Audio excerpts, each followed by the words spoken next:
అవరోధము నీ జీవితంలో నీకు ఇచ్చే అవకాశము. అవరోధము నీ జీవితంలో నీకు ఇచ్చే అవకాశం. అవరోధము అంటే అర్థం ఏంటి? అసలు అవరోధం అంటే ఏంటో తెలియాలి. అవరోధము మన జీవితంలో అవకాశంగా ఎలా మారుతుంది? అవరోధము అంటే ఇక్కడ రాయబడిన మాటలు చూసారా? అవరోధము అంటే ఆటంకాలు, అడ్డంకులు, సమస్యలు, ప్రతికూల పరిస్థితులు ఏదైనా నీకు ఇబ్బందిగా ఉంటాయి. నిన్ను బాధపెట్టే పరిస్థితులు ఏర్పడుతూ ఉంటాయి. నిన్ను ఏడిపించే పరిస్థితులు ఏర్పడుతూ ఉంటాయి. నీకు దుఃఖం కలిగే పరిస్థితులు ఏర్పడుతూ ఉంటాయి. అవన్నీ కలిపి ఏమంటామంటే వాటిని అవరోధము అంటారు. అంటే ఆటంకాలు, అడ్డంకులు, సమస్యలు, ప్రతికూల పరిస్థితులు ప్రతి ఒక్కరి జీవితంలో కూడా ఉంటాయి, లేదా భవిష్యత్తులో అయినా వస్తాయి. ఆటంకం లేని వాళ్ళు, అడ్డంకులు లేని వాళ్ళు, సమస్య లేని వాళ్ళు ఎవరు ఉండరు. ప్రతి ఒక్కరికి ఏదో ఒక సమస్య, ఏదో ఒక బాధ, ఏదో ఒక దుఃఖం ఖచ్చితంగా మానవ జీవితంలో ప్రతి ఒక్కరికి ఉంటుంది. అయితే అవరోధము నీ జీవితంలో నీకు ఇచ్చే అవకాశము అన్నాడు. అయితే దేవుడు మన జీవితంలో కొన్ని ఆటంకాలు ఏర్పాటు చేసి, మన జీవితంలో కొన్ని అడ్డంకులు ఏర్పాటు చేసి, ఈ ఆటంకాలు, అడ్డంకులు నీ జీవితంలో నువ్వు మార్చుకుంటే అవే నీ జీవితంలో వచ్చే నీకు అవకాశాలు. చాలామంది నాకే ఎందుకు ఇలా చేశాడు దేవుడు, నాకే ఎందుకు ఇలా అయ్యింది అని మీరు అనుకుంటారు. అమ్మ, అలాంటి పరిస్థితులు ఉంటాయో ఉండవా? ఒకవేళ ఎవరికి చెప్పుకోకపోయినా, మా జీవితంలోనే దేవుడు ఏంటి ఇలా చేశాడు, మా జీవితంలో ఎందుకు ఇలా మేము కోల్పోయాము, అందరూ బాగున్నారు, మా జీవితం ఎందుకు ఇలా తయారైంది అన్న ప్రశ్న చాలామంది జీవితాల్లో వస్తుంది. అయితే అలాంటి సమస్య, అలాంటి ప్రతికూల పరిస్థితి ఒకవేళ నీ జీవితంలో ఉంటే దేవుడు అంటున్నాడు, ఆ పరిస్థితుల్లో కూడా ఇది నీకు ఏర్పాటు కావడానికి ఒక అద్భుతమైన అవకాశం అది నీ జీవితంలో. ఇప్పుడు యోబు గారు ఉన్నారండి, మీకు అర్థం కావడం చెప్తాను. యోబు దేవుని విషయంలో ఎలాంటి వాడో మనందరికీ తెలుసు. దేవుడు అంటే అమితమైన ఇష్టం కలిగిన వాడు, దేవుని కోసం ఏదైనా చేస్తాడు, దేవుని కోసం నిలబడే మనిషి. మళ్ళీ అలాంటి యోబుకు వచ్చిన ప్రతి కష్టం, అనారోగ్యం, కుటుంబంలో వేదన, ఆర్థికంగా కోల్పోయాడు, అనారోగ్య పాలయ్యాడు, ఆరోగ్యాన్ని కోల్పోయాడు, నాన్న వాళ్ళు దూరం అయిపోయారు. అలాంటి పరిస్థితుల్లో యోబు కూర్చొని ఏమనుకోవాలంటే, నా జీవితంలోనే ఎందుకు ఇలా చేసావయ్యా, నా బ్రతుకే నీకు కనబడుతుందా, నా జీవితమే కనబడుతుందా, ఇంతమంది ఉన్నారు లోకంలో, నేనే నీకు కనబడ్డానా అని ఒకవేళ యోబు అనుకుని ఉంటే యోబు ఈరోజు గ్రంథంలో రాయబడేవాడు కాడు. యోబు గ్రంథము 66 పుస్తకాల్లో ఒక పుస్తకాన్ని దేవుడు రాయించాడంటే మీరు ఒక్కసారి ఆలోచించండి. యోబు జీవితంలో అది అనుమతించకపోతే, యోబు అది భరించకపోతే, యోబు తన జీవితాన్ని అలా నడిపించుకోకపోతే ఈరోజు యోబు గ్రంథం 66 పుస్తకాల్లో దేవుడు రాయించాడంటే యోబుకి ఇచ్చిన స్థానం ఏంటి? దేవుడు యోబుకి ఇచ్చిన స్థానం మీకు అర్థమైతే, నా జీవితంలో ఒక కష్టం, నా జీవితంలో ఎందుకు చేశాడు అని అనకూడదు నేను. ఎందుకంటే ఇక్కడ ఉన్నటువంటి ప్రతి మనిషి, లేదా లోకంలో, ప్రపంచంలో ఉన్న ప్రతి మనిషి జీవితంలో ఏది జరిగినా దేవుడి చిత్తం లేకుండా జరగదు.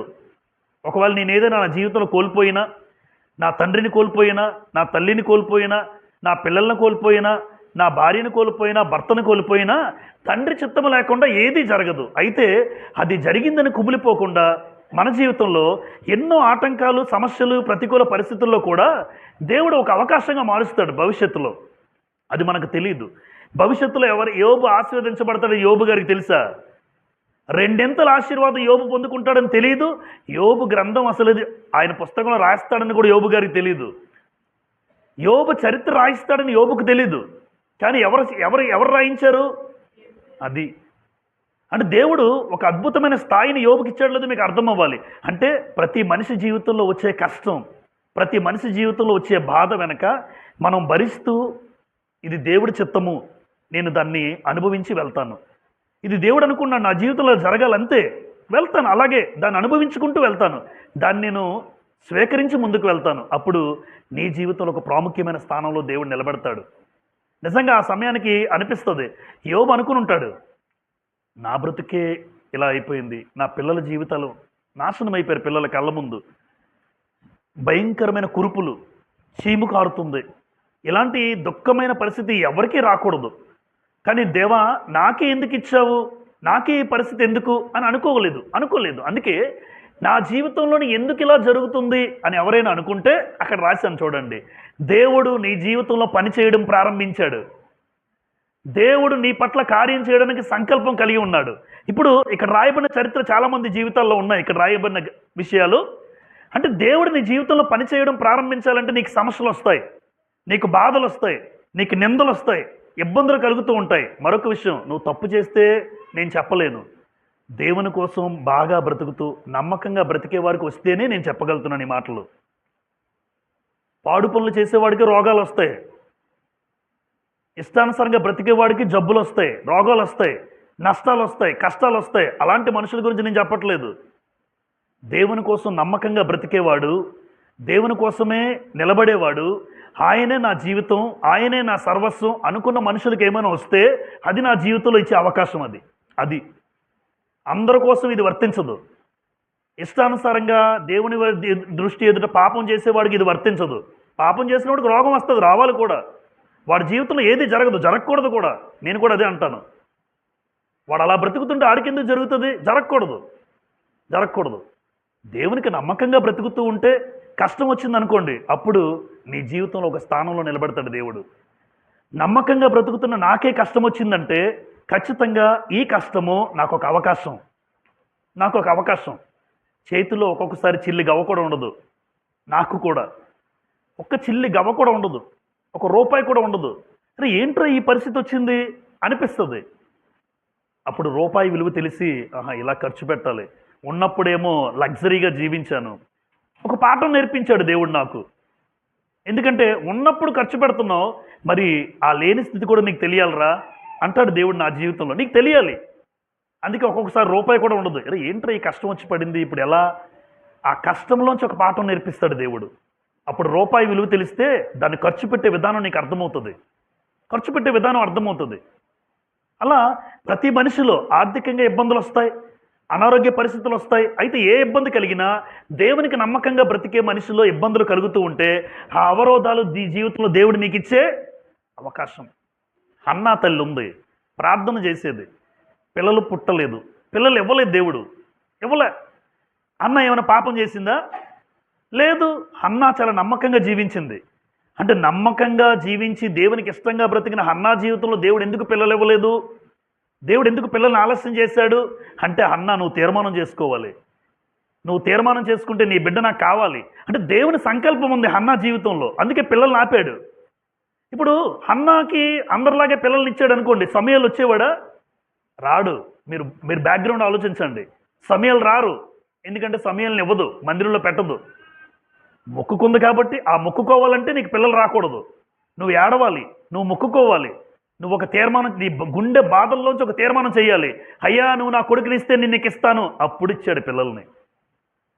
వెంటనే అందరికీ పిల్లల్ని ఇస్తే నీ కొడుకు నాకు ఉపయోగపడాలమ్మా, అందుకోసం నీకు పిల్లలు ఆపాను నేనే. మీ చెల్లి పెళ్ళినాక పిల్లలు ఇచ్చాను, మంచిది కాకపోయినా, మంచిది కాదు, అలాంటి మంచిది కాకపోయినా పిల్లల్ని ఇచ్చాను, కానీ అలాంటి పిల్లలు నాకు అవసరం లే. నీ కడుపును పుట్టేవాడు ఉన్నాడే, భవిష్యత్తు తిరిగిన వాడు దేవుడు. వెంటనే హన్నాకు పిల్లలు పుడితే మందిరంకి ఇస్తుందో చెప్పండి మీరే? ఇవ్వదు. తన ఇంట్లో పెంచుకుంటుంది. తీర్మానం చేసుకునే వరకు ఆగాడు దేవుడు. అంటే ప్రతి మనిషి జీవితంలో అవరోధాలు ఉంటాయా? హన్నా జీవితంలో కూడా అవరోధం ఉంది. ఆటంకాలు ఏర్పరిచాడు, ప్రతికూల పరిస్థితులు వచ్చేసాయి. అయితే ఒకటి, ఆవిడ నమ్మకంగా జీవించింది. ఆ ప్రార్థన ఎప్పుడైతే తీర్మానం చేసుకుందో వెంటనే సమయాలను ఇచ్చింది. సమయాలు మందిరంలో దేవునికి ఉపయోగపడే ఒక ప్రవక్తగా ఎదిగాడు, ఒక న్యాయాధిపతిగా ఎదిగాడు. ఆ స్థాయి కావాలని దేవుడు ఆశపడతాడండి. అందుకే చాలా కుటుంబాల్లో, చాలా మందిలో దేవుడు నీ జీవితంలో పనిచేయడం ప్రారంభిస్తాడు. ఎప్పుడు అంటే, నా జీవితంలో ఎందుకు ఇలా జరుగుతుంది అనుకోకూడదు. అబ్రహాం గారు ఉన్నారు. అబ్రహాం గారికి ఒక ఆదికాండం 12వ అధ్యాయంలో దేవుడు చెప్పిన మాట ఏంటంటే, అబ్రహాం నీ ఇంటిని, నీ బంధువులను, నీ దేశాన్ని విడిచిపెట్టి నువ్వు రావాలి అన్నాడు. నేను రాను అన్నాడు అనుకోండి అబ్రహాం గారు. ఈరోజు అబ్రహాం గారి గురించి లేదా అబ్రహాం గారి పిల్లలుగా ఎవరు ఉండరు. మనందరం ఎవరు సంతతి? విశ్వాసులకు తండ్రి. ఈరోజు ఒకవేళ నేను రాను అంటే, ఈరోజు విశ్వాసులకు తండ్రిగా అబ్రహాం ఉండడు, ఆయన ఉండరు. వచ్చాడు అంటే ఆయన జీవితంలో ఇది బంధువులు విడిచిపెట్టాలా, దేశాన్ని విడిచిపెట్టాలా, నా తండ్రిని విడిచిపెట్టాలా? కష్టమయ్యా, నేనైతే వెళ్ళను, మనమైతే వెళ్ళం. వాళ్ళతోనే ఉండాలని ఇష్టపడతాం. కానీ ఇన్ని త్యాగాలు చేశాడంటే, ఇన్ని ఆటంకాలు ఎందుకు దేవుడు ఏర్పాటు చేశాడు? ఇంత ప్రతికూల పరిస్థితి అబ్రహాం గారి జీవితం, ఇన్ని సమస్యల, ఎన్ని అడ్డంకుల, ఎన్నో ఆటంకాలు ఏర్పడ్డాయి అబ్రహాం గారి జీవితంలో. కానీ ఏదున్నా ఆటంకాలు, అడ్డంకాలను, అవరోధాల నుంచి ఒక అవకాశం ఇచ్చాడో దేవుడు అబ్రహాం గారికి. ఈరోజు విశ్వాసి, నా తండ్రి ఎవరు అంటే అబ్రహాం, మీ తండ్రి ఎవరంటే అబ్రహాం. ఆయనకంటూ ఒక స్థానాన్ని ఇచ్చాడు. ఆ రోజు ఆయన రాకపోతే ఏదైనా లేదు, ఉండిపోతే ఇంకో వ్యక్తిని దేవుడు ఏర్పాటు చేసుకుంటాడు అబ్రహాం గారి స్థానంలో. కానీ అబ్రహాం గారికి దేవుడిచ్చే అవకాశం అంటే అవరోధము నీ జీవితంలో నీకు ఇచ్చే అవకాశం. కొన్నిసార్లు అవరోధాలుగా కనబడతాయమ్మా, బాధలుగా, ఏంటి నాకే ఎందుకంది, ఎప్పుడు వద్దు. నీకు జరిగిందా? దేవుని చిత్తం లేకుండా నీ జీవితంలో, నా జీవితంలో ఏదీ జరగదు. అయితే జరిగింది కాబట్టి నేను దాన్ని స్వీకరిస్తాను, దాన్ని పొందుకుంటూ ముందుకు వెళ్తాను, నమ్మకంగా బ్రతుకుతాను. ఆ అవరోధమే నీ జీవితంలో ఒక అవకాశంగా తెచ్చిపెడతాడు దేవుడు. రూతు ఉన్నారు. రూతు మనందరికీ తెలిసిన రూతు తల్లి భర్తను కోల్పోయింది, విధవరాలుగా మిగిలిపోయింది, మోయాబు దేశంలో అన్యురాలుగా మిగిలింది. అత్త అక్కడికి నయోమి వచ్చింది. ఆయా సందర్భంలో ఆ సంబంధ బాంధవ్యాలు ఏర్పాటు చేశాడు దేవుడు. ఒక అవకాశం, అమ్మా మీ ఇంటికి వెళ్ళిపోండి, మళ్ళీ పెళ్లి చేసుకోండి, మళ్ళీ పిల్లలు కలండి, మీకు జీవితం ఉంది, నేనంటే వృద్ధురాలిని, నా జీవితం అయిపోయిందని నయోమి చెప్పింది. ఆవిడ తీసుకున్న స్టేట్మెంట్, ఆవిడ జీవితంలో అవరోధమే. భర్తను కోల్పోతే అంతకన్నా అవరోధం ఏముంది చెప్పండి? భర్తను కోల్పోయింది, సమస్తాన్ని కోల్పోయినట్లే ఈ లోకంలో. అలాంటి మోడుబారిన రూతు జీవితాన్ని ఆవిడ ఒక స్టేట్మెంట్ తీసుకుంది, నీ దేవుడే నా దేవుడు. ఆటంకాలు వచ్చాయా రూతు జీవితంలో? అవరోధాలు ఏర్పడ్డాయి, ఎన్నో అవరోధాలు. భర్తను కోల్పోయిన అంతకన్నా ఏముంది చెప్పండి? అయినా సరే ఆవిడ జీవితంలో అవరోధం దేవుడు ఆవిడకి ఇచ్చిన అవకాశం. ఎందుకు? మోయాబు దేశంలో ఉండిపోతే నరకానికి వెళ్తుంది. ఆలోచించండి. అక్కడికే వెళ్ళిపోతే ఆ మోయాబు దేవతలను పూజించుకుంటూ, మొక్కుకుంటూ, ఆ మోయాబు దేవతలతోనే వాళ్ళ తల్లిదండ్రులతోనే ఉండిపోయేది. అక్కడికి గనుక నయోమి వెళ్ళకపోతే, నయోమి కుటుంబంలో ఆవిడ కోడలుగా రాకపోతే, అన్ని కోల్పోయినా మరలా తిరిగి నయోమితో బెత్లెహేముకు రాకపోతే, ఆ యెరూషలేం పట్టణానికి రాకపోతే, ఈరోజు రూతు జీవితం లేదు. రూతు జీవితాన్ని ఒక రూతు గ్రంథం అని దేవుడు రాయించాడు. రూతు గ్రంథం, ఆవిడకంటే ఒక పుస్తకమే రాయించాడు దేవుడు. యేసు ప్రభు ఆవిడ వంశావళి నుంచి వచ్చాడంటే ప్రతి మనిషి జీవితాన్ని మీరు చూడండి, గ్రంథంలో ఏదో ఒక అవరోధం, ఏదో ఒక ఆటంకాలు ఏర్పడుతూ ఉంటాయి. ఈ రోజున ప్రాముఖ్యంగా 4 వ్యక్తులను రాశాను ఇక్కడ. ఈ 4 వ్యక్తుల జీవితాల్లో వచ్చిన అవరోధాలు ఏంటో చూద్దాం. ఆ అవరోధాల నుంచి దేవుడు వారి జీవితంలో వారికి ఇచ్చే అవకాశం. వీళ్ళు అవరోధాలు మనకు అవరోధంగా కనబడుతుంది, కానీ వారికి అవరోధంగా కనబడుతుంది. మనకు ఎలా అనిపిస్తుంది చెప్పమంటారా? మనకు వారి జీవితాలు చదివిస్తాం, అందుకే మనకేమనిపిస్తుంది, అరే దేవుడు అవకాశం ఇచ్చాడు రా వాళ్ళ జీవితాల్లో. యోసేపుకి అనుభవించిన వాడికి ఎలా ఉంటుందమ్మా? బాధ అనుభవించిన వాడికి ఎలా ఉంటుంది? ఏట్రా బాబు ఈ కష్టం మీద కష్టం, బాధ వెంబడి బాధ, శ్రమ వెంబడి శ్రమ, ఏంటయ్యా. ఇప్పుడు ఇక్కడ చదువుతున్న 4 వ్యక్తుల జీవితాలు అలాగే అనిపిస్తాయి మనకి. కానీ గ్రంథం చదివిస్తాం కనుక మనం ఇప్పుడు యోసేపు ఒక స్టేజ్లో దేవుడు ఉంచాడు అని అనుకుని, దావీదుని ఒక స్టేజ్లో దేవుడు ఉంచాడు, యెఫ్తా, మొర్దెకై ఒక ఉన్నతమైన స్థాయిలో ఈరోజు మనం అనుకుంటున్నాం. కానీ వారు అనుభవిస్తున్నప్పుడు, భూమి మీద జీవించినప్పుడు వారి జీవితాల్లో కూడా అవరోధాలు వచ్చాయి. అలా అనుకుంటారు, ఏంటి నమ్మకంగా బ్రతికిన నా జీవితం ఏంటి ఎలా తయారైంది అనుకుంటారు. చూడండి యోసేపు జీవితం, ఆదికాండం 37వ అధ్యాయం. అందరూ జాగ్రత్తగా, యవనస్తులకు ప్రాముఖ్యంగా మధ్యలో ఒక మాట కనెక్ట్ చేస్తాను నేను. ఆదికాండం 37వ అధ్యాయం, యోసేపు గురించి 2వ వచనం. యాకోబు వంశావళి ఇది. యోసేపు 17 ఏండ్ల వాడై తన సహోదరులతో కూడా మందను మేపుచుండెను. అమ్మ యోసేపు చేసే పని ఏంటి అమ్మ? గొప్ప పని అమ్మ మందను మేపడం కాదు. మందను మేపడం అంటే చాలా చులకన పని. ఇప్పుడు గొర్రెలు కాసేవాడిని చూస్తే ఎవరైనా విలువిస్తారేంటి? జనరల్గా చెప్తున్నాను, గొర్రెలు కాసే వృత్తి చాలా చీప్గా చూస్తారు. అంటే మందను కాసే పని ఎవరిది ఆ రోజు? అంటే యోసేపు మొట్టమొదటి స్టేజ్ ఏంటంటే మందను మేపే పని యోసేపుది. అలా మందను మేపేవాడు యోసేపు. చూడండి, మందను మేపే పని నుంచి యోసేపు జీవితం ప్రారంభం స్టార్ట్ అయింది. అయితే ఒక మాట చదువుదాం, 12వ వచనం. అతని సహోదరులు షెకెములో తమ తండ్రి మందను మేపుటకు వెళ్ళిరి. అప్పుడు ఇశ్రాయేలు, అమ్మ ఇశ్రాయేల్ అంటే యాకోబే, పేరు మార్చారు దేవుడు. ఏం పేరు? ఇశ్రాయేలు. యోసేపును చూచి, నీ సహోదరులు షెకెములో మంద మేపుచున్నారు, నిన్ను వారి యొద్దకు పంపెదను, రమ్మన్నప్పుడు అతడు మంచిదని అతనితో చెప్పెను. అప్పుడు అతడు, నీ వెళ్ళి నీ సహోదరుల క్షేమమును మందక్షేమమును తెలుసుకొని నాకు వర్తమానం తెమ్మని అతనితో చెప్పి హెబ్రోను లోయ, అండర్లైన్ చేయండి, హెబ్రోను లోయ అతన్ని పంపించాడు. అతడు షెకెమునకు వచ్చెను. అతడు పొలములో ఇటు అటు తిరుగుచుండగా ఒక మనుషుడు అతన్ని చూచి, నీవేమి వెతుకుచున్నామని అడిగాడు. అందుకతడు, నేను నా సహోదరులు వెతుకుచున్నాను, వారు ఎక్కడ మందను మేపుచున్నారో అది దయచేసి నాకు తెలుపమని అడిగాను. అప్పుడు ఆ మనుషుడు అందుకు, ఇక్కడ నుండి వారు సాగి వెళ్ళిరి, వారు దోతానుకు వెళుదుము రండిని చెప్పుకుంటూ వింటినని చెప్పాను. అంటే మొట్టమొదటిగా ఎక్కడుండేవారు వీళ్ళు? యోసేపు ఎక్కడుండేవాడు? హెబ్రోను లోయ, అంటే కనాను దేశం. కనాను దేశంలో ఒక భాగము హెబ్రోను. ఈ హెబ్రోను లోయలో యోసేపు మందను మేపుకుంటూ ఉండేవాడు. అయితే హెబ్రోన్ నుంచి ఎక్కడికి వెళ్ళారు? షెకెముకి వెళ్ళాడు అన్నదమ్ముల కోసం. షెకెములో లేరు, మళ్ళీ ఎక్కడికి వెళ్ళాడు? దోతాను అనే ప్రాంతానికి వెళ్ళిపోయాడు. ఇక్కడ దోతాను ప్రాంతంలో టర్నింగ్ ఏంటంటే, దోతాను ప్రాంతంలో అన్నదమ్ములు చూశారు, అరే కలలకనే కూడా వస్తున్నాడు రా నాన్న, ఈడంటేనే ఇష్టం నాన్నకి, మనం అంటే ఇష్టం లేదు, వీడిని చంపేసి పారేద్దాం అనుకున్నారు. కొంతమంది వదొద్దు చంపొద్దు, గోతులో వేద్దాం, ఆయన చంపితే మళ్ళీ ఎందుకు అందరికీ తెలిసిపోద్ది, గోతులో పడేద్దాం అని కొంతమంది అన్నదమ్ములు అలా ఆలోచించుకున్నారు. చూడండి, సొంత తమ్ముడిని అన్నదమ్ముల ఆలోచనలు చూడండి.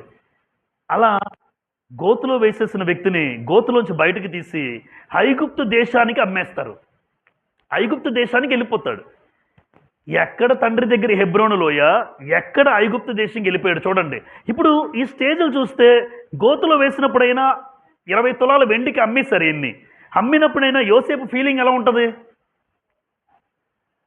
దేవా, నమ్మకంగా ఉన్నాను, పాపం చేయకుండా బ్రతుకుతున్నాను, నువ్వంటే నాకు చాలా ఇష్టం, అలాంటి నా జీవితంలో ఎందుకు ఇలా జరిగింది అని యోసేపు అనుకుంటాడా లేదా? మీరు ఆలోచించండి. బయటకు చెప్పలేదు, గ్రంథంలో రాయబడలే. ఖచ్చితంగా మనసులోనైనా నాకేంటి ఈ పరిస్థితి, గోతులో ఉండే స్థితి నాకేంటి, ఎక్కడో దేశం కాని దేశానికి అమ్మేశారు. చిన్నపిల్లోడండి, 17 సంవత్సరాలు, దేశం కాని దేశానికి అమ్మేశారు. నా పరిస్థితి ఏంటి, నాకు ఎందుకు ఇలా జరిగింది, నా జీవితంలో ఎందుకు ఇలా జరుగుతుంది? ఆ రోజు యోసేపు అనుకుంటే దేవుడు నీ జీవితంలో పనిచేయడం ప్రారంభించాడు. యోసేపు, దేవుడు నీ జీవితంలో పనిచేయడం ప్రారంభించాడు. అది యోసేపు గారికి తెలియదు, మనకు తెలుసు. ఆ సమయానికి యోసేపు గారికి తెలియదు. ప్రధానమంత్రి అయిన తర్వాత అనుకుని ఉంటాడు ఆయన, సరే నా జీవితంలో దేవుడు ఎక్కడ మందను మేపుకునేవాడు. ఇప్పుడు ఒక మాట చెప్తాను, యవనస్తులు ఉన్నారు కదా, హెబ్రోను లోయలో మందను మేపే యోసేపుని ఎవరు పిలిచారు? ఎవరు పిలిచారు? దేవుడు కాదు, తండ్రి పిలిచాడు. 12:13 అప్పుడు ఇశ్రాయేలు యోసేపును చూచి, నీ సహోదరులు షెకెములో మంద మేపుచున్నారు, నిన్ను వారి యొద్దకు పంపితును రమ్మన్నప్పుడు అతడు మంచిదని అతనితో చెప్పెను. అప్పుడు నీవు వెళ్ళి నీ సహోదరుల క్షేమము మందక్షేమము తెలుసుకుని నాకు వర్తమానం తెమ్మని అతనితో చెప్పి పంపించాను. అంటే చెప్పి పంపించేవాడు ఎవరు? తండ్రి పంపించాడు. తండ్రి మాట వినలేదనుకోండి, నాన్న నేను వెళ్ళను నాన్న, ఇప్పుడు ఉన్నారా బ్రదర్? ఉన్నారండి? ఉన్నారా లేదా? ఒప్పుకోవాలి మనం. ఇటు అన్ని మాటలు వింటున్నారు పిల్లలు. లేదు, తండ్రి మాట విని అక్కడి నుంచి వెళ్ళాడు. ఇప్పుడు నేను వెళ్ళను అని యోసేపు అని ఉంటే యోసేపుని పక్కన పెట్టి ఇతనే వెళ్ళేవాడు, లేదా ఎవరినో పంపించి చేసేవాడు. ఎవరు? యాకోబు. యోసేపు వెళ్ళనంటే సరేరా నువ్వు వెళ్ళనంటున్నావు కదా, పనివాడినో ఎవరినో పెట్టి పంపించేవాడు. కానీ అవకాశం చూసారా మీరు? తండ్రి మాట అందుకే వినాలని చెప్తాను అందరికీ, తల్లి మాట అందుకే వినాలంటాను నేను. మనం అనుకుంటాం, ఆ రోజు నాకు అనిపించింది తయారు చేస్తున్నప్పుడు, అరే తండ్రి మాట వినే బుద్ధి కలిగిన వాడా యోసేపు. ఆ రోజు నేను వెళ్ళంటే పరిస్థితి ఏంటి? నువ్వు వెళ్ళకపోతే మరొకరిని పంపిస్తాడు. కానీ నీకు వచ్చే అవకాశం పోద్ది యోసేపు. నాకు అలా అర్థమైంది. నీకు వచ్చే అవకాశం, ఆ రోజు నువ్వు గోతులోకి వెళ్ళాలి. గోతులోంచి కాదు, ఐగుప్తుకి వెళ్ళిపోవాలి. ఐగుప్తులో నీ స్టేటస్సే మారిపోద్ది. అది నీకు తెలీదు. కానీ దేవుడు ప్రణాళిక కలిగాడు. అంటే యోసేపు జీవితంలో అవరోధాలు చూడండి, ఒకదాని తర్వాత ఒకటి. కానీ ఈ అవరోధాల వెనక కూడా తండ్రి మాట విన్నాడు. అది గొప్ప విషయం. ఇక్కడ నాన్న మీ అన్నదమ్ములు ఎలాగున్నారో తెలియట్లేదు, ఒకసారి చెప్తావా? ఖచ్చితంగా వెళ్తాను నాన్న, నువ్వు చెప్తే నేను చేయనా? ఈరోజు పిల్లలు అందుకే పిల్లలు బాగుపట్టలేదు. సెటిల్మెంట్స్ ఒకసారి చెప్తాను, సెటిల్మెంట్స్ అవ్వరు.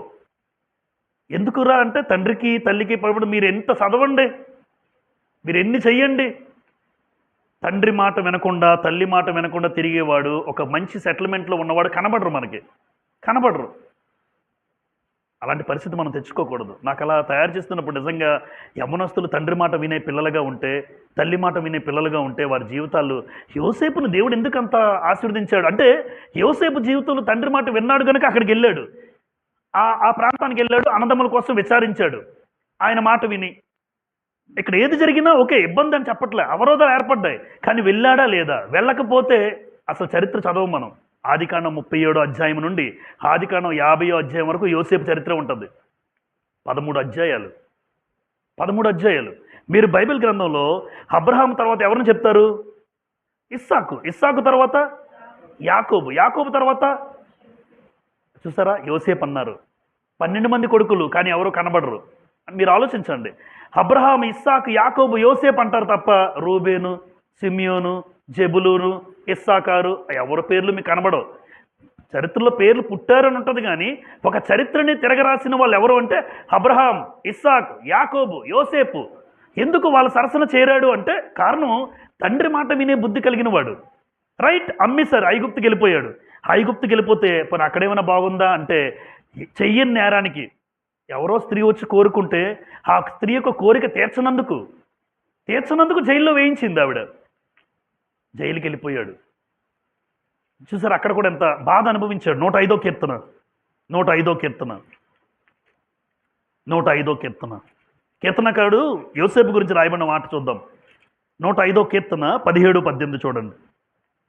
వారికంటే ముందుగా ఆయన ఒకరిని పంపెను, యోసేపు దాసుడుగా అమ్మబడెను. 105:17-18. యోసేపు దాసుడిగా అమ్మబడ్డాడు. వారు సంకెళ్ళ చేత అతని కాళ్ళు నొప్పించిరి, ఇనుము అతని ప్రాణమును బాధించిన. అబ్బా, ఇనప వేసేస్తారండి కాళ్ళకి, ఇలా లాక్కుంటే వెళ్ళాలి. చైన్లు వేసేస్తారు కదా, ఇలా లాక్కుంటే వెళ్తారు. బరువు ఉంటాయి తెలుసా అవి, బరువు.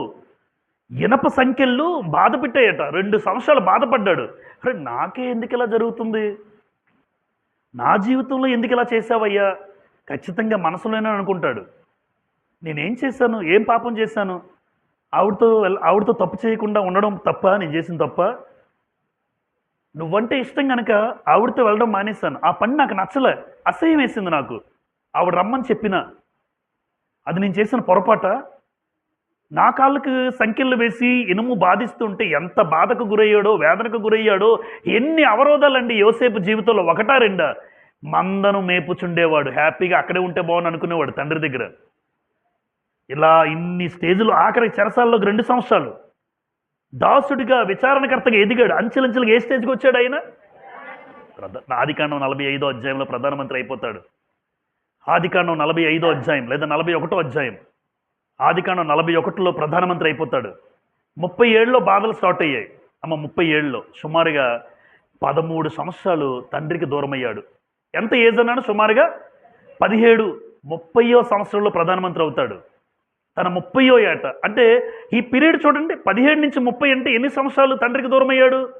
13 సంవత్సరాలు. నాన్నవారు లేక దిక్కులేని స్థితిలో, ఎక్కడో దూరంగా, దేశం కాని దేశంలో, నాన్న తోబట్టువులు లేని దేశంలో అవరోధాలు, ఎన్ని ఆటంకాలు, ఎన్ని సమస్యలు ఏర్పడ్డాయి, ఎన్ని ప్రతికూల పరిస్థితుల్లో కూడా దేవుని విడిచిపెట్టలేదు. అది గొప్ప విషయం ఇక్కడ, దేవుని విడిచిపెట్టలే.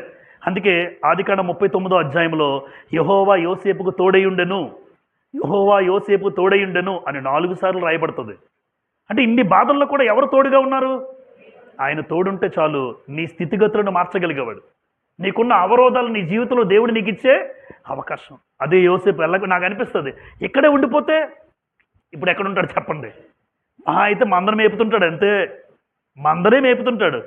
తండ్రి మాట విని వెళ్ళాడు, స్థాయి మారిపోయింది, స్టేటస్ మారిపోయింది. ఇబ్బందులు వచ్చాయి మధ్య జీవితంలో, ఇబ్బందులు కలిగిన చివరకు ఒక ప్రధానమంత్రి హోదాలో. మందను మేపేవాడు ప్రధానమంత్రి ఏంటండి? మందను మేపేవాడు ప్రధానమంత్రి. అలా చేయగలడు దేవుడు. అందుకే యవనస్తులు చెప్తాను, తల్లి మాట తండ్రి మాట దయచేసి వినండి. విన్నంటారా మీ జీవితం పాడైపోయే పరిస్థితులు ఖచ్చితంగా ఉంటాయి. అలాంటి పని ఎప్పుడు తెచ్చుకోకూడదు. వింటారా, ఒక మంచి జీవితంలోకి మీరు వస్తారు. అది ఎవరైనా. నెంబర్ 2 ఎవరండి? దావీదు. మనందరికీ దేవునికి ఇష్టానుసారుడైన మనుషుడిగా దేవుడు చెప్పుకున్న వ్యక్తి. దావీదు యొక్క వృత్తి కూడా గొర్రెలను కాసేవాడే. ఈయన కూడానా? ఈయనకు పెద్ద వృత్తి ఏం కాదు.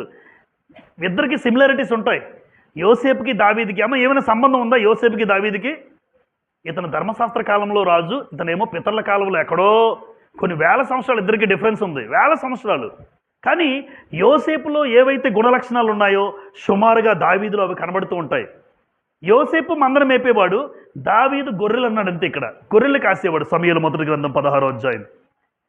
సమూయేలు మొదటి గ్రంథం 16వ అధ్యాయం. సమూయేలు మొదటి గ్రంథం 16వ అధ్యాయం 11 చదువుతాను. 16, 11 మొదటి సమూయేలు. నీ కుమారులందరూ ఇక్కడ ఉన్నారా అని యెష్షయిని అడుగగా అతడు ఇంకను కడసారి వాడు ఉన్నాడు, అయితే వాడు గొర్రెలను కాయచున్నాడని చెప్పాను. సమూయేలు అడుగుతున్నారు అభిషేకిద్దామని రాజుగా. ఎవరండి రాజు? ఎవరు? సౌలు తర్వాత ఎవరు అంటే సమూయేలు పిలుస్తూ ఉంటే దావీదుకి ఎంతమంది పిల్లలు? 8 మంది కొడుకులు, 8 మంది కుమారులు. 7గురిని పిలిచాడు, దావీదుని పిలవలేదు. 7గురే లెక్క తండ్రికి. ఎందుకంటే గొర్రెలు కాసుకున్నాడు రాజు ఏంటి? గొర్రెలు కాసుకున్నాడు ఎవరు అభిషేకిస్తారు అనుకున్నాడు? ఎవరు? యెష్షయి అనుకున్నాడు. అది మానవ జీవితం అంతే. కానీ మనుషులు పైరూపాన్ని చూస్తారు, దేవుడు హృదయాన్ని చూసేవాడు. అది తేడా. మనుషుడిగా అంటే యెష్షయి తండ్రి అయినా సరే తండ్రి దగ్గర కూడా ఎవరికి స్థానం లేదు? గొర్రెలు కాసుకునేవాడికి స్థానం లేదు. ఎందుకంటే అది గొర్రెలు కాసుకునేవాడు, ప్రేమ ఉండొచ్చు. గొర్రెలు కాసుకునేవాడు రాజు ఏంటండి అని తండ్రి అనుకున్నాడు. ఆ గొర్రెలు కాసుకునేవాడే రాజు అవుతాడు అనుకున్నాడు, దేవుడు అనుకున్నాడు. అంటే మనకి తెలీదు వారి జీవితం. ఈ గొర్రెలు కాసుకునే చదివారు కదా అక్కడే 16, 11 చూద్దానమ్మా. అయితే వాడు గొర్రెలు కాయచున్నాడని చెప్పాను. 17వ అధ్యాయం 17, 15. 17వ అధ్యాయం 15వ వచనం. దావీదు బెత్లెహేములో ఏం చేసేవాడు చూడండి. తన తండ్రి గొర్రెలను మేపుచు అన్నాడు. అంటే ఏం చేసేవాడు? దావీదు వృత్తి తండ్రి గొర్రెలను మేపేవాడు. మంచివాడు, తండ్రి గొర్రెలను మేపేవాడు. అయితే ఇక్కడ కూడా ఒక సందర్భం. అన్నదమ్ములందరూ యుద్ధం చేస్తున్నారు, యుద్ధంలో ఉన్నారు. మరలా తండ్రి పిలిచాడు, నాన్న దావీదు, అన్నదమ్ములు మీ అన్నలు యుద్ధం చేస్తున్నారు, ఒక్కసారి ఇగో ఈ పదార్థాలు, ఈ జున్నుగడ్డ, ఈ పదార్థాలు మీ అన్నయ్యకి పట్టుకెళ్తావా? యుద్ధంలో ఉన్నాడు, వాళ్ళు ఎలాగున్నారో వాళ్ళ యోగక్షేమాచారం చెప్పవా? యోసేపుని అడిగినట్టే ఉంటుంది, మీరు అనిపిస్తుంది. మీ అన్నదమ్ములు యుద్ధం చేస్తున్నారు, ఒక్కసారి వెళ్ళి వాళ్ళు ఎలాగున్నారో ఈ పదార్థాలు వాళ్ళకి ఇచ్చిరావా అంటే, నేను వెళ్ళనానా అన్నాడా? మనలాగా మన పిల్లలు అంటారు, నేను చెయ్యను, నేను వెళ్ళను. అయితే నువ్వు బాగుపడవురా, నువ్వు బాగుపడవు. యోసేపు దావీదు ఏమన్నాడు చూడండి, 17వ వచనం. 17 యెష్షయి తన కుమారుడైన దావీదును పిలిచి, నీ సహోదరుల కొరకు వేయించిన ఈ గోధుమల్లో ఒక తూమెడు ఈ 10 రొట్టెలను తీసుకుని దండులనున్న నీ సహోదరుల దగ్గర త్వరగా పొమ్ము. 20 దావీదు ఉదయమున లేచి ఒక కాపరికి గొర్రెలను అప్పగించి ఆ వస్తువులను తీసుకుని యెష్షయి తనకిచ్చిన ఆజ్ఞ చొప్పున ప్రయాణమైపోయెను. యెష్షయి ఎవరు అంటే తండ్రి ఇచ్చిన ఆజ్ఞను నెరవేర్చాడమ్మా. తండ్రి ఇచ్చిన మాట, సుమారుగా తండ్రి మాట వినే బుద్ధి కలిగిన వాడు యోసేపు. వెళ్ళమంటే వెళ్ళాడు, మందరు మేపుతున్నా వెళ్ళాడు, గొర్రెలను కాసుకుంటున్నా దావీదుని పిలిచాడు తండ్రి, అన్నా మీ అన్నదమ్ముల దగ్గరికి వెళ్ళు అంటే వెళ్ళాడు. తండ్రి మాట వినే బుద్ధి కలిగిన వాడు. సరే దావీదు కూడా. అందుకేనండి డెవలప్ అయ్యారు వాళ్ళు. ఈరోజు డెవలప్మెంట్ అనేది తండ్రి మాట తల్లి మాట వినే పిల్లల్లో ఖచ్చితంగా కనబడుతుంది. ఖచ్చితంగా తండ్రి మాట వినే బుద్ధి కలిగినవాడు, గొర్రెలు కాసే కాపరిగా ఉన్నవాడు ఆఖరికి ఒక ఉన్నతమైన స్థాయి. తండ్రి మాట తల్లి మాట ఈరోజు వింటున్నారా అని అడుగుతున్నాను మీకు. ఇస్సాకు మాట ఏశావు విన్నాడా? వినలేదా? వినలేదు. నా ఇష్టం, నా పెళ్ళి నా ఇష్టం అన్నాడు తెలుసా. ఏశావు నా పెళ్ళి నా ఇష్టం, నువ్వెవరు నాన్న? ఈరోజు పిల్లలు మా నాన్న మా అమ్మ ఏ సంబంధం తెస్తే అదే నేను చేసుకుంటానని పిల్లలు ఉన్నారా? నా ఇష్టం అంటారు. వెళ్ళు, నీ ఇష్టమే, నీ జీవితం ఏమవుద్దో చూస్తాం మేము, వెళ్ళు బయటికి వెళ్ళి. అలాంటి పరిస్థితి ఎప్పుడు తెచ్చుకోకూడదు. ఆ మాట కూడా తెచ్చుకోకూడదు. హీనమైన స్థితికి వెళ్ళిపోతారు. తల్లిదండ్రులు చూసిన సంబంధం, అనుభవజ్ఞులుగా నా తల్లి తండ్రి ద బెస్ట్ ఇచ్చారు నాకు, చదువులోనూ మంచిగా చదివించారు, ఒక స్థాయిలో నన్ను ఉంచారు. వాళ్ళకన్నా మంచిది ఎవరు తీసుకొస్తారు? ఎవరూ తేలేరు. అలాంటి తల్లిదండ్రులకే అవకాశం ఇవ్వాలి. ఇప్పుడు తండ్రి మాట విననటువంటి ఏశావు జీవితం భ్రష్టుడు అని గ్రంథంలో రాశాడు దేవుడు. ఎవరు? ఏశావు వంటి భ్రష్టుడైనను వ్యభిచారివైనను అని రాస్తాడు ఎబ్రీ గ్రంథకర్తగా. అంటే ఏశావు ఎలా మారిపోయాడు? భ్రష్టుడు, వ్యభిచారి. ఎందుకంటే ఏశావు తండ్రి మాట వినలే. హోఫ్నీ ఫీనిహాసులు బతికే ఉన్నారా, చనిపోయారా? ఎందుకు? తండ్రి మాట వినలేదు. చూసారమ్మా, తండ్రి మాట ఉన్న యోసేపు జీవితం ఎలా ఉంది, తండ్రి మాట ఉన్న దావీదు జీవితం ఎలా ఉంది, తండ్రి మాట విననటువంటి పిల్లల జీవితాలు మీరు చూడండి. ఈ పాఠం దేవుడు నేర్పిస్తున్నాడంటే ఈరోజు పిల్లలందరికీ నేర్చుకోవాలి, యమనస్తులు నేర్చుకోవాలి. అమ్మ నువ్వు ఎదిగావు రైటే, మంచి ఉద్యోగం చేస్తున్నావు. ఒక పాప అంటుంది, అమ్మా నువ్వు 3వ తరగతి చదువుకున్నావు అమ్మా. ఒక పాప, నేను విన్నాను, నేను పీజీ చేశాను, నువ్వు 3వ తరగతి చదువుకున్నావు, నువ్వు నాకు సలహాలు ఇస్తున్నావు ఏంటమ్మా, నేను చెప్పింది నువ్వు చెయ్యు అంటుంది. ఇంట్లో గిన్నెలు తోముకుంటూ అంట్లు తోముకుంటూ నీకు పీజీ చేయించిందా ఆ 3వ తరగతి తల్లి? అది నీకు అర్థమైతే సిగ్గు తెచ్చుకొని ఆ 3వ తరగతి తల్లి దగ్గర ఉన్న అనుభవం నేర్చుకో. నువ్వు ఆవిడ గిన్నెలు తోమి అంట్లు తోమకపోతే ఈరోజు నువ్వు పీజీ చేయవు తల్లి, ఈరోజు నీకు మాటలు వస్తున్నాయి. ఆ తల్లి కష్టం నీకు అర్థమవలే, ఆ తండ్రి వేదన నీకు అర్థమవలే. ఈరోజు ప్రతి పిల్లలకి ఇదే చెప్తానండి ఎప్పుడు నేను. ఎందుకు అంటే మాట వింటే బాగుపడతారు. ఎక్కడ గొర్రెలు కాసుకునేవాడు ఏమయ్యాడు తెలుసమ్మా? తర్వాత స్టేజ్ మారింది. సౌలు యొక్క ఆయుధాలు మోసేవాడు ఒకప్పుడు దావీదు. చూడడానికి మనకి చీప్గా అనిపిస్తుందా? దావీదు ఏంటి ఆయుధాలు మోసేవాడా? ఇక కత్తిలా సౌలు వెళ్తుంటే సౌలు వెనకతలు ఇలా మోసుకునేవాడు. అలాంటి వాళ్ళకి దేవుడు అవకాశం ఇస్తాడండి. మనం చీప్గా అనుకుంటాం, చిన్న పని కదా. చిన్న పనిని ఎప్పుడు చీప్ అనుకోదు, చిన్నదైనా పెద్దదైనా ముందు స్టేజ్ అలాగే ఉంటుంది. ఒకేసారి నాయకుడు ఎవరు సంఘానికి? సంఘంలో చిన్న చిన్న పని ఎవరైతే చేస్తారో దేవుడు వాళ్ళకి అవకాశం ఇస్తాడు. అది కూడా నమ్మకంగా. స్వార్థంగా చేస్తే మళ్ళీ చెప్పనివ్వడు. నాకు అవకాశం వస్తుందని చేసిన వాళ్ళు ఉంటారు, అలాంటి వాళ్ళు ఉంటారు. అవకాశం ఇస్తాడు. నువ్వు అవకాశం ముందే ఆలోచించుకుని వచ్చేసావు. నీకు తెలియకుండా దేవుడు నీకు అవకాశం ఇవ్వాలి. అయితే ఒకటి, నువ్వు చేసే పని నమ్మకంగా చెయ్యు. ఏలియా తర్వాత ఎవరు? ఏలియా తర్వాత ఎలీషా పరిచర్య చేసేవాడు. ఏలియా గారికి ఆయనకి పరిచర్య నమ్మకంగా చేశాడు. ఏలియా తర్వాత ఎలీషాకి ఇచ్చాడు దేవుడు అవకాశం. మోషే తర్వాత ఎవరు? యెహోషువకి ఇచ్చాడు. మోషే పిల్లలకి ఇవ్వలే. మోషేకి పిల్లలు ఉన్నారు, గెర్షోను, ఎలియేజరు. కానీ మోషే తన పిల్లలకి ఇవ్వలే, దేవుడు ఇవ్వలే. మోషే తర్వాత యెహోషువ. ఎందుకు అంటే మోషే ఎక్కడికి వెళ్ళినా ఆయన చేతి మీద నీళ్లు పోసేవాడు. యెహోషువ పరిచర్య చేసేవాడు. మోషేకి నమ్మకంగా పరిచర్య చేస్తున్నాడు, ఈయనకి అవకాశం ఇవ్వాలి. ఆ మనసులో ఉన్న నమ్మకాన్ని చూస్తాడు. నీ కుళ్ళు కూడా తెలిసిపోదు దేవుడికి. ఇదేదో స్వార్థంతో ఏదో ఆశించి చేస్తున్నాడా, నిజంగా దేవునికి పరిచర్య నమ్మకంగా చేస్తున్నాడా? నమ్మకంగా చేస్తే ఆ స్థానాన్ని దేవుడు నీకు ఇస్తాడు ఆ వ్యక్తి తర్వాత. అలా ఇక్కడ సౌలు యొక్క ఆయుధాలు మోసేవాడు. వచనం చదువుదాం. సమూయేలు మొదటి గ్రంథం 17వ అధ్యాయం. సమూయేలు మొదటి గ్రంథం 17:21 చూడండి. దావీదు సౌలు దగ్గరకు వచ్చి అతన్ని ఎదుట నిలువబడగా అతని యందు సౌలుకు బహు ఇష్టం పుట్టెను. అతడు సౌలు ఆయుధములను మోయవాడాయెను. అంటే దావీదు ఏం మోసేవాడు? దావీదు ఆ కత్తి పట్టుకో, ఆ ఈటు పట్టుకో. అలాగేనయ్యా. అలా మోసుకునేవాడు ఏమయ్యాడు? అంచెలంచెలుగా సౌలు ఆయుధాలు మోసేవాడు కాస్త యోధుల మీద ఒక అధిపతిగా. వచనాలు మీరు 17వ అధ్యాయం అంతా చదవండి. యోధుల మీద అధిపతిగా నియమించాడు. నమ్మకంగా చేస్తున్నాడు. సహస్రాధిపతిగా ఎదిగాడు. సహస్రాధిపతి అంటే 1000 మంది సైనికులకు అధిపతి. అమ్మా శతాధిపతి కొర్నేలి ఎంతమంది? శతాధిపతి 100 మందే. కానీ దావీదు సహస్రాధిపతి అని రాయించాడు. అంటే 1000 మంది సైనికులకు పెద్ద ఎవరు? దావీదు ప్రథమ స్థితి ఏంటి? గొర్రెలు కాసుకునేవాడు అధిపతిగా మారిపోయాడు. ఆఖరికి సహస్రాధిపతి నుంచి ప్రమోషన్ వచ్చింది, రాజుకి అల్లుడిగా మారిపోయాడు. అల్లుడు ఎక్కడ గొర్రెలు కాసుకునేవాడు, ఎక్కడ రాజుకు అల్లుడైన తర్వాత ఇశ్రాయేల్ ఐక్య రాజ్యానికి ఏమయ్యాడు? ఒక రాజుగా దేవుడు నిలబెట్టాడు. ఎప్పుడైనా దావీదు తన జీవితంలో మనస్ఫూర్తిగా కూర్చొని గొర్రెలు కాసుకునే స్థాయి ఏంటి, నేను రాజునేంటి అనుకుని ఉంటాడు. ఆయన నేను రాజునేంటి అనుకున్నాడు కదా. గ్రంథంలో ఒక దగ్గర రాయబడింది, నేను గొర్రెలు కాసుకునేవాడిని, గొర్రెల దొడ్డులో ఆ పేడ అవన్నీ ఎత్తుకునేవాడిని. అలాంటి స్థితిలోంచి నేను రాజుగా ఉండడం ఏంటి అంటే, తండ్రి మాట వినే బుద్ధి కలిగిన వాడు దావీదు. తండ్రి మాట వినే బుద్ధి కలిగిన వాడే కాదు, మరి ముఖ్యంగా చెప్పమంటారా, దావీదు జీవితంలో ఎన్నో అవరోధాలు వచ్చాయి.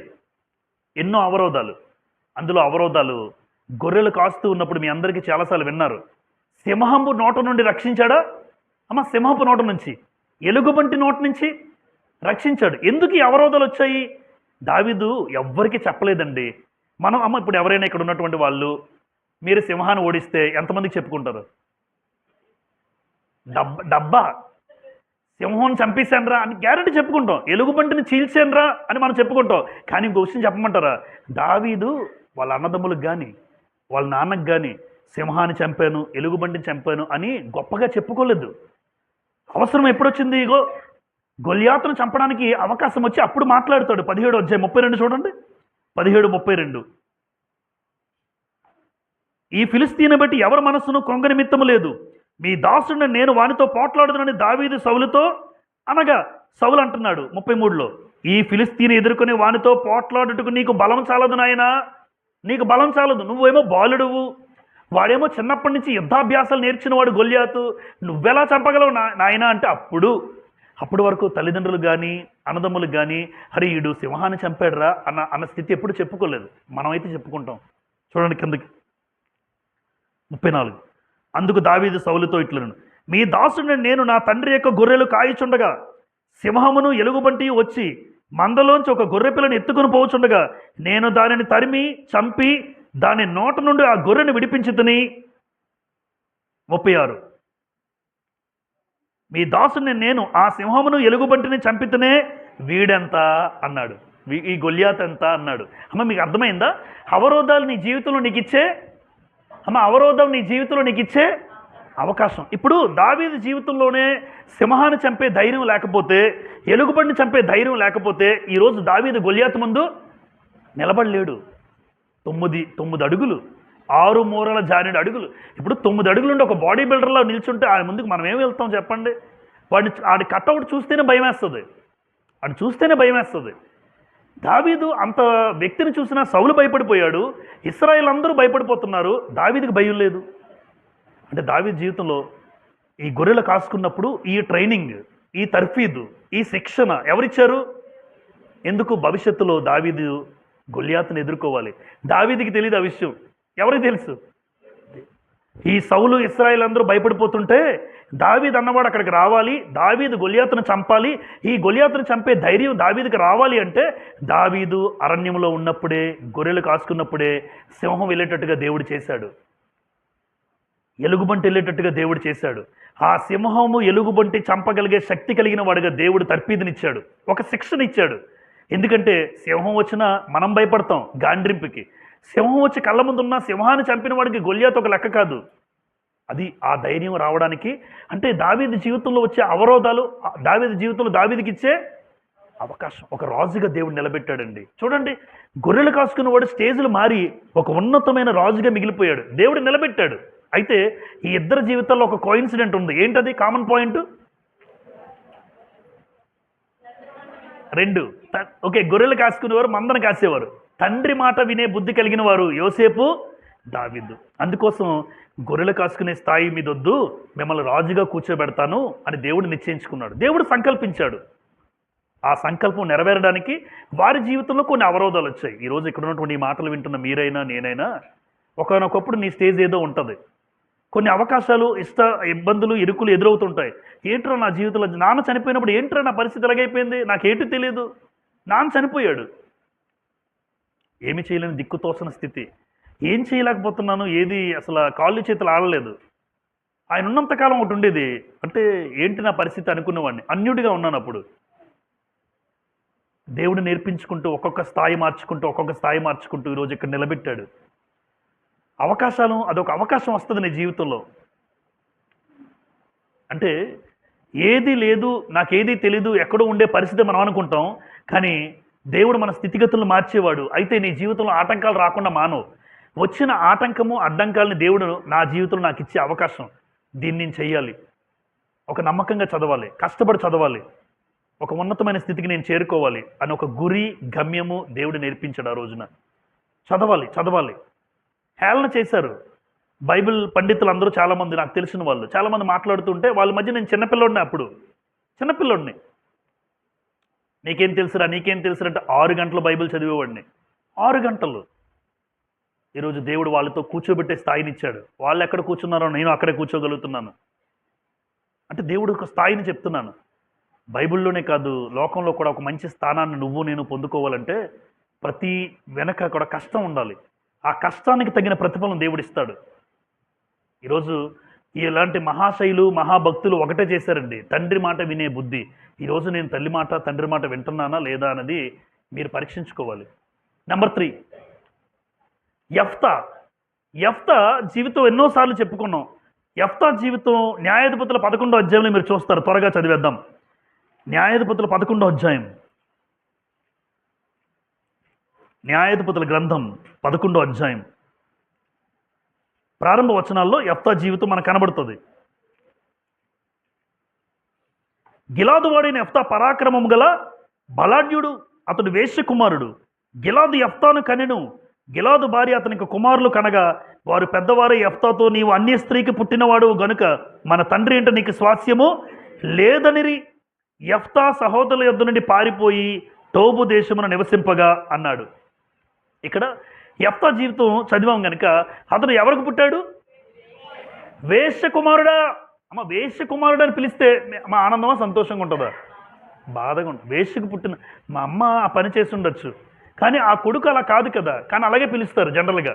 అరే నువ్వు వేశ్యకు పుట్టావురా, వేశ్య కుమారుడా, వేశ్య కుమారుడు అని యెఫ్తాని పిలుస్తుంటే నిజంగా తిరస్కరించారు, నిందించారు, తృణీకరించారు, వెళ్ళగొట్టేశారండి.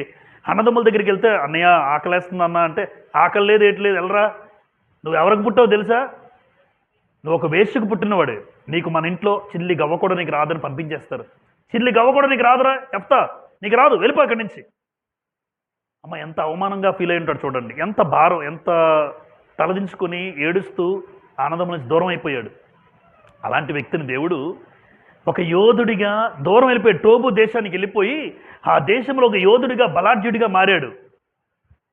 ఆఖరికి దేవుడు అతను ఎలా నియమించాడో అదే అధ్యాయం 11వ వచనం చూడండి. 11.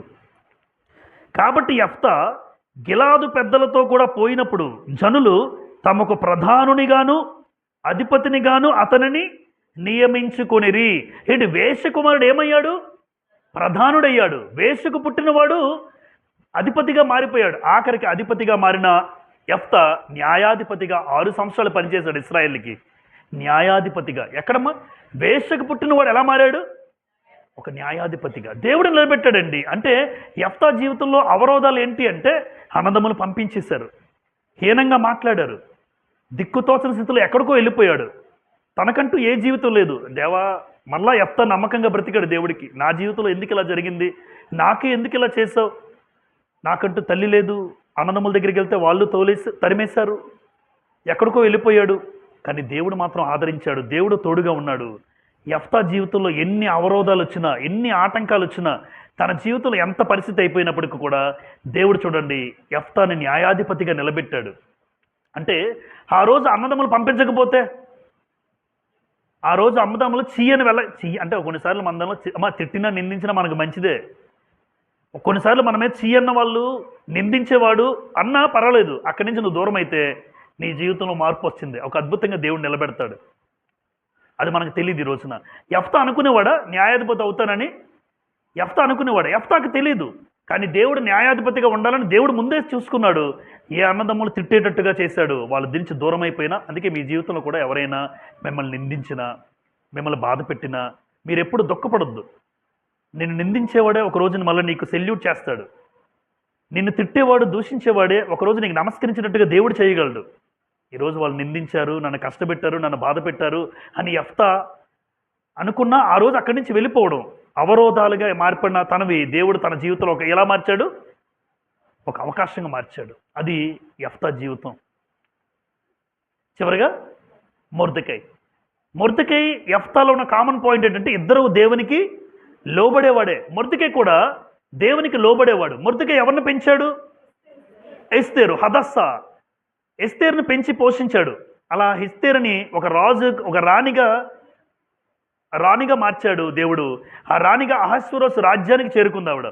అలా చేరుకున్న తర్వాత వాస్తవానికి మొర్దెకై ఉన్న స్థానం ఏంటంటే రాజు గుమ్మములో పనిచేసే ఉద్యోగి, ఒక గేట్ కీపర్. ఎవరు? అమ్మ, మొర్దెకై స్థితి ఏంటంటే ఒక గేట్ కీపర్. అమ్మ, గేట్ కీపర్కి విలువ ఎక్కువ, వాచ్మెన్కి అండి జనరల్గా తక్కువగానే చూస్తారు. అంటే ఈ రోజున్న సమాజంలో అంటే గేట్ కీపర్గా ఉన్నవాడిని దేవుడు మరలా ఈయన కూడా ఎలా మార్చాడు? ప్రధానమంత్రిగా. కారణం ఒకటే, మొర్దెకై ఒక జీవితంలో అవరోధాలు వచ్చాయి, ఆటంకాలు వచ్చాయి. ఎస్తేరు గ్రంథం 2వ అధ్యాయం. చివరిగా ఆయన సందర్భం చూసి ముగించుకుందాం. ఎస్తేరు గ్రంథం 2:21 చదువుతాను. ఆ దినములలో మొర్దెకై రాజు గుమ్మములో కూర్చుని ఉండగా, గుమ్మములో కూర్చున్నాడంటే ఒక పోస్ట్ అనమాట. గుమ్మమ్మ దగ్గర ఉండేవాడు వాచ్మెన్ టైప్, ఒక గేట్ కీపర్. రాజు గుమ్మంలో కూర్చున్నాడంటే ఒక ఉద్యోగిగా పనిచేస్తున్నాడు, చిన్న ఉద్యోగం, చిన్నపాటి ఉద్యోగం. కాబట్టి గుమ్మంలో కూర్చునే ఈ మొర్దెకై నిజంగా తన జీవితంలో వచ్చిన పెద్ద అవరోధం ఏంటంటే యూదులందరినీ చంపమని అక్కడ హామాను కుట్ర చేశాడు. మీరందరూ చాలాసార్లు విన్నారు, యూదులందరూ కూడా చంపేయాలి, 127 సంస్థానాల్లో ఉన్న యూదులను చంపాలని కుట్ర చేశాడు. ఎవరు? హామాను కుట్ర చేశాడు. ఇప్పుడు మొర్దెకై కూర్చున్నాడు, బూడిద పోసుకున్నాడు, ఏడుస్తూ ఉన్నాడు, దేవుని వైపు చూస్తున్నాడు. అయ్యా, యూదులందరినీ చంపేస్తారట. ఒక అవరోధం ఏర్పడింది, ఒక ఆటంకం ఏర్పడింది. ఇప్పుడు ఆటంకము అడ్డంకులు వచ్చేసాయి, ప్రతికూల పరిస్థితి ఏర్పడింది మొర్దెకై జీవితంలో. మొర్దెకై ఎస్తేరు దగ్గరికి వెళ్ళాడు, కబురు పంపించాడు. ఎస్తేరు, మన యోధా జాతిని చంపేస్తున్నారు, యోధా జాతిని నాశనం చేయబోతున్నారు, నువ్వేదైనా రాజు దగ్గర ఉన్నావు కనుక నువ్వేదైనా చేయగలవా అంటే ఎస్తేరు 4:16 ఏమని చెప్పిందో చూడండి. ఎస్తేరు గ్రంథం 4:16, నీవు పోయి శోషణునందు కనబడి యూదులందరినీ సమాజ మందిరంలో సమకూర్చి నా నిమిత్తము ఉపవాసం ఉండి 3 రోజులు అన్నపానములు చేయకుండుడి. ఉపవాస ప్రార్థన పెట్టమంది. మన భాషలో ఉపవాస ప్రార్థన చేయమంది. మొర్దెకైకి సమాచారం పెట్టింది.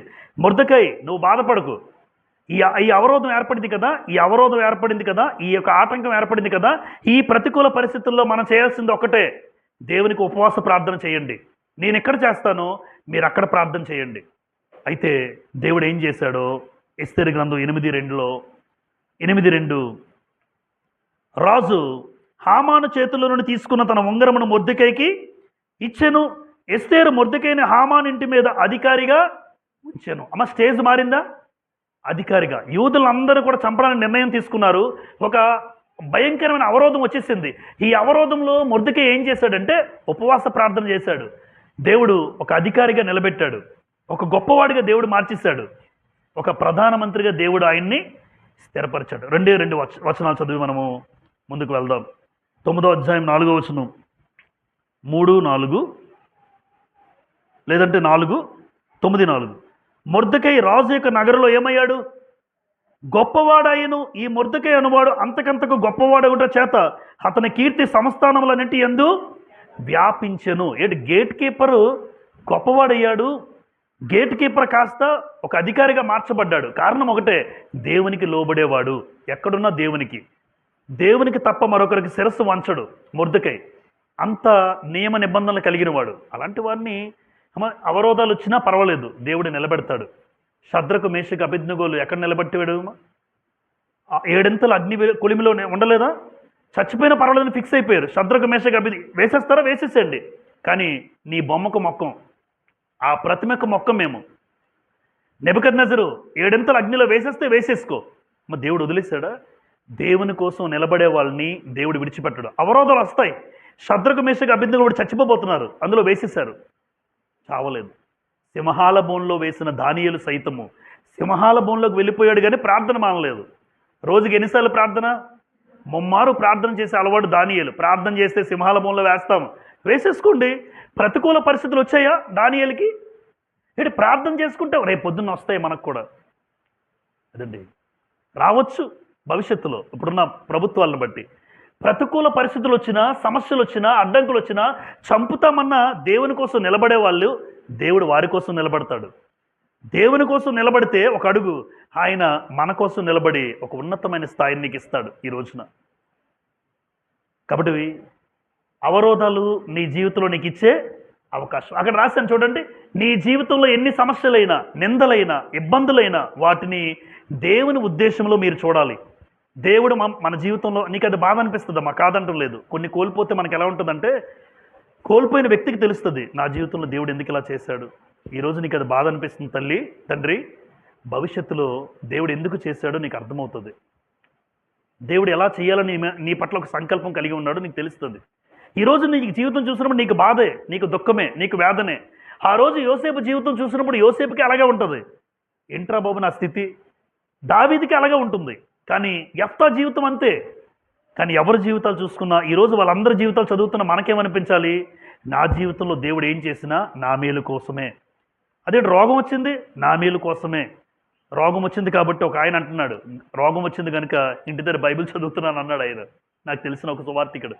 అప్పుడు ఏదో చెప్పేసేవాడినండి వెళ్ళి, ఇప్పుడు రోగం వచ్చి ఇంట్లో కూర్చోబెడితే దేవుని గ్రంథాన్ని హ్యాపీగా చదువుతున్నాడు. ఒక పాఠం నేర్పించాడు, అయితే చచ్చిపోలేదు నువ్వు.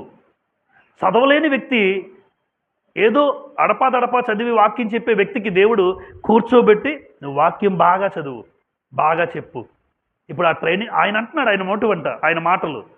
ఏదో నార్మల్గా బైబిల్ గ్రంథాన్ని చదివేవాడినండి, ఇప్పుడు ఈ రోగం రావడం వల్లే నేను గ్రంథాన్ని బాగా చదువుతున్నాను. అయితే ఆ రోగం రావడం దేవుని చిత్తం, ఆ ఇబ్బంది రావడం దేవుని చిత్తం. అందుకే అంటున్నాను, ఈరోజు ఈ మాటలు విన్న మీరైనా నేనైనా నా జీవితంలో ఏం జరగాలో దేవుడు ఆయన చిత్తం ప్రకారం, ఆయన సంకల్ప ప్రకారం జరుగుతున్నాయి, నాకైనా మీకైనా. అయితే ఆ సమయానికి నాకు బాధ అనిపిస్తుంది, నా జీవితంలో నాకు దుఃఖం అనిపిస్తుంది. కానీ ఈరోజు ఈ దుఃఖం, ఈ బాధ భవిష్యత్తులో దేవుడు ఏదో మార్చబోతున్నాడు, నా జీవితంలో దేవుడు ఏదో అవకాశం ఇవ్వబోతున్నాడు. అందుకోసం నాకు ఈ సమస్య వచ్చింది, అందుకోసం నాకు ఈ బాధ వచ్చింది అని మనం ఎందుకు అనుకోకూడదు? బాధను బాధగా చూసి, సమస్యను సమస్యగా చూస్తూ మిగిలిపోతే సమస్య నీకు పెద్ద గుడిబందలా కనబడుతుంది. దేవుడికి నీ సమస్య, నీకు ఈ సమస్య పెద్దదై ఉండొచ్చు, కానీ దేవుడికి నీ సమస్య అసలు ఆఫ్టర్ ఆల్ అంటాను నేను. ఆఫ్టర్ ఆల్ దేవుడికి నీ జీవితంలో వచ్చే సమస్య దేవుడికి ఒక ఆఫ్టర్ ఆల్, నీకు పెద్దది. అలాంటి దేవుడిని నమ్ముకున్న మనం సమస్యను చూసి భయపడుకోకుండా ఆ సమస్య వెనక దేవుడు దాన్ని పరిష్కరించగలడు, నా దేవుడు దానికి సమాధానం చూపించగలడు అన్న ఆత్మవిశ్వాసంతో ముందుకు వెళ్ళాలని చివరిగా ఒక మాట చదువుకొని మనం ముగించుకుందాం. రోమా 8:28 చూడండి, చివరి మాట. రోమా 8:28, రోమీలకు రాసిన పత్రిక 8:28లో, దేవుని ప్రేమించు వారికి అనగా ఆయన సంకల్పము చొప్పున పిలువబడిన వారికి మేలు కలుగుటకై సమస్తమును సమకూడి జరుగుచున్నవని ఎరుగుదుము. అంటే దేవుని ప్రేమించే వారికి కష్టాలు వస్తాయి, దేవుని ప్రేమించే వారికి నష్టాలు వస్తాయి, దేవుని ప్రేమించేవారు కొన్ని కోల్పోతారు. అయితే నష్టం వచ్చినా, కష్టం వచ్చినా, అనారోగ్యం వచ్చినా, బాధ కలిగినా, ఇబ్బంది కలిగినా, ఇరుకు కలిగినా, ఏది కలిగినా మీ జీవితంలో మేలు కలగడానికే దేవుడు అనుమతించాడు. ఈయన జీవితంలో కలిగిందా? కలిగింది. ఈయన జీవితంలో కలిగింది.